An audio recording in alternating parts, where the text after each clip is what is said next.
mos do Shqipërit. Shqipëria është një mrekulli. Unë mund të jemi vetmi njeri shqiptar që ka bërë nga Toropoja në Saran 2 herë me këmbë. Me këmbë? Me këmbë. Po pse? Po do bëjnë linjat e tensionit lartë, ku do kaloni, si do kaloni njëra tjetër në radhë. Dhe ecet për të parë? Për të parë vendet se ku do kalojnë linjat e tensionit lartë. 2 herë kam bërë me këmbë.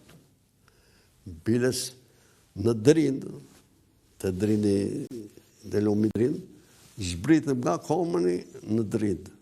Po nga lartë, nga Puka, është rreth 1000 metra. Edhe ishe na 20 vetë. Kur do hikshim, thanë, hadi njëtë mi lartë, se s'kishim nga shkoshin. Unë i thash, nuk vi lartë, thash. Si do ishë? Do të shkojmë me notë, thash. Wow! Po. U bëdhe 2 vetë me mua, edhe kemi bërë nga Komani në Vanëndes me notë, 13 km e gjysmë.